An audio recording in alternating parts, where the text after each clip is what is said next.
অনেক এলাকাবাসী কয় এমপি মন্ত্রী বলে সব আপনার আছে, আপনার বলে কেউ কথা বলেন না। ভাই আমার কাছে এমপি মন্ত্রী হবে কেন? খামারের লোকেরা পানি ছাড়ে না, খাসের জায়গার উপরে কয় খাস জায়গা ইল্লা এই লেগে পানি ছাড়ে না। মেয়র মুজিবুর রহমান, আপনার দুটো পায়ে ধরি, আপনি একটু পদক্ষেপ নেন এই ব্যাপারে।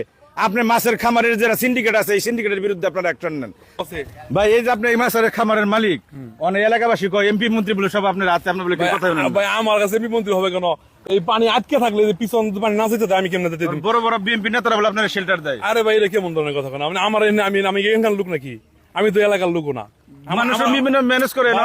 না ভাই এরকম কোনো কিছু না। আমি ভাই এই যে আজকে একটা এই 10টা গ্রামের একটা ছাত্রছাত্রী স্কুলে যেতে পারে। শুনেন, ওই উজানে গলাচি ভাবে করে যে পানিটা, হ্যাঁ। ব্যাপক পানি আসে, ভাঙ্গে চুরে আসা শুরু করে দেয়। পানি আপনি কমে রাখেন, জানেন না, না, এই যে পিছনে আটকা থাকলে আমি কেমনে পানিটা দেবো? দেখেন পিছনে কি পানি যায়, আপনি দেখেন পানি যায় না। এই যে পিছনে আটকা, আমি বহু চেষ্টা করি কইলে শুনে না। আমার আমি তো এইখানে বাড়ি না, আমার বাড়ি অন্যখানে, আমার কথা তো গুরুত্বই দেয় না ভাই। গুরুত্ব দেন, তাহলে এলাকাবাসীরা ডেকে তো আপনি বলতে পারেন যে আমার পানি আমার শুনেন, ইউপি মেম্বারে নিয়ে আমি নিজে ইউনো অফিসে গেছি, জানেন একটা বড় কালভার্ট করে দেওয়ার লেগা।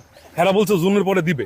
দেখেন এই যে আপনি পায়ের নিচে রাস্তা ভাঙ্গা, হ্যাঁ। পায়ের নিচে ভাঙ্গা, আপনি খামারের নিচে রাস্তা 3 মাস আগে কার্পেটিং হয়েছে রাস্তা। আমি কিন্তু ভাই রাস্তার পারে কোনো করে বান্ধিনি। দেখেন আপনি, আমি কি রাস্তার পারে করে বান্ধিছি? এই যে পিছনে বান্ধা, আমি কি করবো? কারণ তাহলে ওই খামার কই ওই খামারে খার, ওই খামার কই ওই খামার। নিজেই দেখতেছেন পরিস্থিতিটা। এলাকাবাসীরা তো আপনারা জিম্মি করে রাখছেন ভাই। না, আপনি তো নিজেই দেখতেছেন পরিস্থিতিটা। পানি নেমে সারতে পারে না। আপনারা কিভাবে পার হইবেন?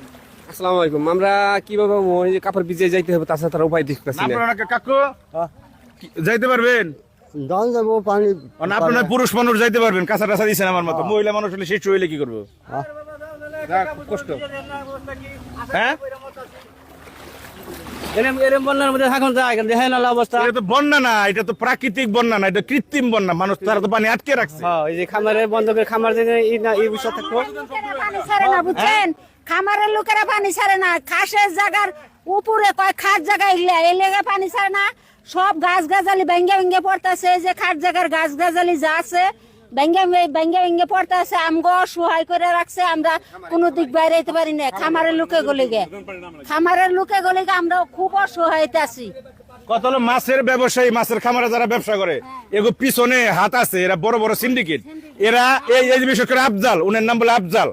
কত হলো উনি আজরাইল, উনি আফজাল না। কারণ মানুষের উনি যে কষ্ট দিতেছে, এই আল্লাহর আরশ পর্যন্ত কাঁপবো এই কষ্টে। টাকা পয়সা থাকলে হেডমগিরি করে মানুষের আপনি কৃত্রিম ভাবে পানি সংকট করে পানি আটকে দিয়ে মানুষের কষ্ট দিবেন। মানুষ কিছু বলতে পারতেছে না, কারণ আপনার ক্ষমতা আছে, টাকা আছে। আল্লাহর তরফ কে যে মানুষের কষ্ট প্রতিটা সেকেন্ডে কিন্তু আপনারা ওইখানে বিচার পৌঁছে যেতেছে।